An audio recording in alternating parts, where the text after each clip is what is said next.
पहले ये बहुत ज़्यादा अरसे तक मजाक उड़ता था पूरी दुनिया में कि भाई ये ओआईसी क्या चीज़ है। वाकई सवाल तो सही उठता था कि ओआईसी क्या है भाई, इसने कोई जी। काम तो नहीं किया आज तक। ओआईसी क्या है, इसने कौन सा मसला ऐसा है जो मुसलमान मुल्कों को ओआईसी ने हल करवाया है। फिर ये भी सवाल उठता था कि भाई ये अरब लीग ने क्या करवाया आज तक मसला हल। कौन सा मसला ऐसा है जो अरब लीग ने हल करवा दी है, कौन सा ऐसा मसला है जो ओआईसी ने हल करवा दी है।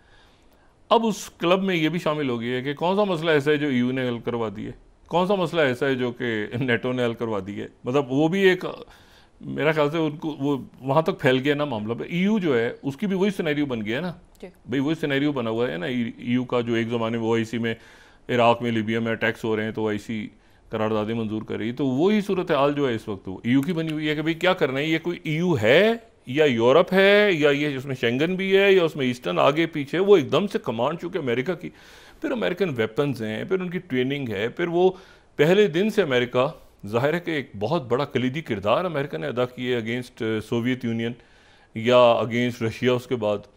तो एकदम से अमेरिका का पुल आउट होना और ये दोनों का दोस्त बन जाना जो है, ये उसने पूरा जो ग्लोबल ऑर्डर है उसको हिला के रख दिया। अच्छा, अब इस पूरे सिनेरियो में एक तो ये कि मेरे ख्याल से ज़ेलेंस्की ने ना आके बड़ी गलती की। दूसरा ये कि वन ऑन वन वो हो गए ट्रम्प के साथ, तो उसके नतीजे में जो है वो अब ट्रम्प तो कुछ नहीं करेंगे, लेकिन पुतिन ने देख लिया कि भाई यूरोप कितना साथ खड़ा है और अमेरिका कितना साथ खड़ा है, तो उधर से पुतिन जो है वो अपने मामला इनके साथ निपटाएंगे। पहले तो ये था कि इलेक्शन होगा, ये होगा, लेकिन अब ये कि पुतिन ज़ाहिर है कि फिर वो एक पैरेलल जो यूक्रेन के अंदर सिस्टम है पूरा, जिसको हटा के ही आए थे, वो एक पूरा का पूरा जो कि रशिया के साथ फ्रेंडली है, वो तो पॉलिटिकल सेटअप वहाँ मौजूद है।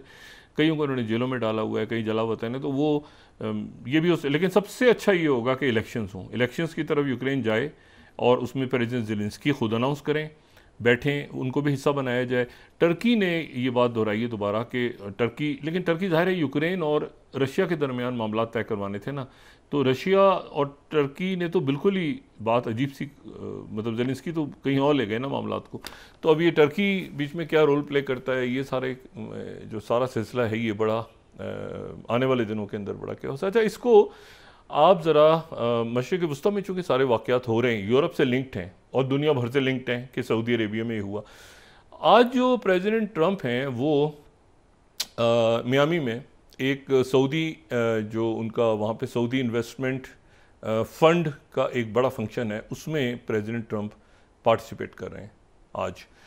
और जो मार्को रूबियो हैं वो सऊदी अरेबिया से रवाना होने के बाद वो यूएई गए। ये बात हम पहले भी कह चुके हैं कि 3 मुल्कों का दौरा था उनका मशरिक़ वस्ता का। यूएई में उनकी वहाँ के प्रेसिडेंट से मुलाकात हुई, शेख मोहम्मद बिन ज़ायद से, और शेख मोहम्मद बिन ज़ायद ने कहा कि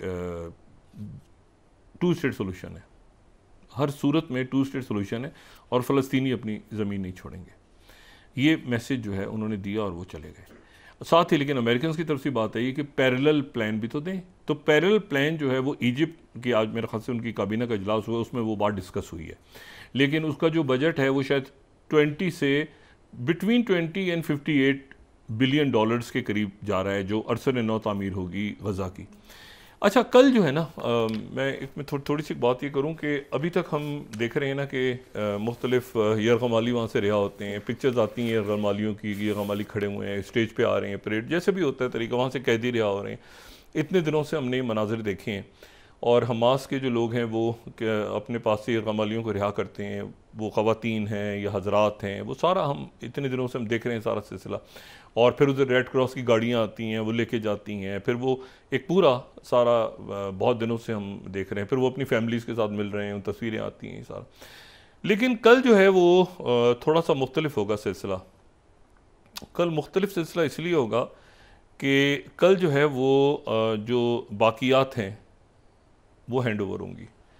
अच्छा, बाकियात हैंड ओवर होंगी और उसमें जो एक इसमें मामला ये है कि 7 अक्टूबर को एक फ़ैमिली जो है वो हमास ने उनको अपनी कस्टडी में ले लिया था, जो है वो। अब उसमें जो उनके जो फादर थे, यानी जो साहब थे, वो तो रिहा हो गए 31 जनवरी को, पहली जो किस्त आई उसमें रिहा हो गए, लेकिन बीवी और बच्चे पीछे रह गए। अब ये बीवी और बच्चे जो हैं, एक बात ये कही जा रही है कि इनकी बाकियात कल रवाना होंगी वापस की जाएंगी और इनकी बाकी, अच्छा इनके जो वालिद हैं उनको नहीं पता कि ये हुआ ये कि पिछले साल 2023 के नवंबर में हमास ने कहा कि आप जो ये बॉम्बिंग कर रहे हैं उसके नतीजे में ये फैमिलीज, ये हमने कुछ हॉस्टेजेस फैमिली, फिर उन्होंने नाम लिया ये बिबास फैमिली का। उन्होंने कहा बिबास फैमिली को हमने उस जगह रखा है तो उस जगह पर आप बॉम्बिंग ना करें। इन्होंने कहा कि आप प्रोपेगेंडा कर रहे हैं, आप प्रोपेगेंडा कर रहे हैं, आप झूठ बोल रहे हैं आप, और वहाँ पे दहशतगर्द छुपे हुए हैं। इन्होंने इसराइल ने बॉम्बिंग की, बहुत ज़्यादा बॉम्बिंग। उसके बाद ये हुआ कि उनकी तरफ से फिर कहा जाता रहा कि ये बिबास फैमिली जो है ये दरमियान में आ गई है, क्योंकि आपको जिस जगह हम कहते हैं कि यहाँ पे ये फैमिली है या दूसरे लोग हैं, आप वहाँ बॉम्बिंग शुरू करते हैं कि यहाँ पे हमास के लोग हैं। तो उसके बाद ये हुआ कि वो कहीं पर गालिबन इज़्ज़त में आ गए। अच्छा ये जो बच्चा है ये 9 महीने का था जब ये अगवा हुआ, और ये सबसे छोटा यरगमालियों में से है। अब वो ये हमास वाले कह रहे हैं कि 2023 में जो हमने कहा था आपसे, और हम ऑन रिकॉर्ड वो कहते रहे, अच्छा ये कहते रहे कि ये आप जो अस्पताल का बताते हैं तो इसका मतलब यहाँ पे हमास के लोग हैं, आप यहाँ बताते हैं हमास के लोग हैं। वो कह रहे हैं कि हमास के लोग नहीं है, यहाँ पे ये फैमिली है। उन्होंने खासतौर पर बिवास फैमिली का कहा। तो अब ये है कि अब ये खातून और इनके जो बच्चे हैं उनकी बाकियात सुबह और एक शायद और जो है इनकी बाकियात हवाले होंगी। अब जाहिर है कि एक अजीब सा माहौल होगा। तो वहाँ पर इसराइल में शायद जो है वो उनके जो डॉक्टर्स हैं उनका कहना ये है कि दिखाया नहीं जाएगा, मैयतों को दिखाया नहीं जाएगा, क्योंकि इल्म नहीं है कि कब डेथ्स हुई थी, क्या हुआ था। और वहाँ पर लोग अभी तक चूँकि ऑफिशियली ऐलान नहीं हुआ कि यही खातून और इनके बच्चे रहे होंगे, लेकिन ये कि हमास की ज़रा कह रहे हैं कि यही हैं, क्योंकि हमने तो ये कहा था और ये तो यही हैं। तो एक अजीब सा माहौल है, जाहिर है कि भाई ये तो अब वो इसराइल के ऊपर भी दवा हो रहा है कि जो वहाँ पर अच्छा वो जो इनका हस्बैंड है वो 31 तारीख को रिहा हो गया, उसको नहीं पता कि मेरी बीवी और बच्चों के साथ क्या हुआ है पीछे, वो किसी और जगह पे था। वो अब देखते हैं कि कल तक क्या सूरत हाल। बहरहाल एक बड़े अजीब से एक सूरत हाल है। इसमें आज हमास ने एक नई बात कर दी है आज, और हमास ने कहा है कि ये जो 3 मराहिल हैं 19 जनवरी से 2 मार्च, 3 मार्च से 13 अप्रैल और 14 अप्रैल से 25 मई, ये जो प्रेसिडेंट ट्रंप ने कहा था ना कि मैं नहीं चाहता कि हर थोड़े दिन बाद 2 लोग आते हैं, फिर 3 लोग रिहा होते हैं, 4 लोग रिहा होते हैं, जो भी कुछ करना है जल्दी करो। इसके ऊपर हमास ने एक, वो कहते हैं ना कि एक अपनी एक बात उन्होंने कर दी है। उन्होंने कहा हमें कोई इतराज़ नहीं, ये सारे मराइल एक साथ फ़ौरन कर लेते हैं, जितने यरगमाली हैं और जितने कैदी हैं एक साथ रिहा कर दें, उधर से वो रिहा कर दें, इधर से हम रिहा कर दें, इधर से फौज निकल जाए और साथ ही तामीर नौ फ़ौरन शुरू कर दें। हम तो नहीं कह रहे कि ये 25 मई तक इसको खींचें। आप जो कह रहे हैं कि इसको जल्दी करो, एक मैं नहीं चाहता 2 लोग रिहा हों, 3 लोग हों, यह हर रोज़ एक सिलसिला बना हुआ है, तो सारे के सारे अब देखें ना, ये लोग होंगे, फिर हफ्ते को रिहाइयाँ होंगी, फिर उसके बाद ये बाकियात उस तरफ से भी हैं इस तरफ से भी, तो बड़ा, तो हमास ने कह दिया है कि अच्छा जी आप एक ही वक्त में एक ही फेज़ में कर लें, हमें तो कोई मसला नहीं है। इसके बाद और दबाव आ गए अरब ममालिक के ऊपर कि भाई ये तो अच्छा वो शिन बेत को और मोसाद को निकाल लिया उन्होंने, रॉन दैमर को आगे कर दिए जो मुशीर हैं नेतन्याहू के।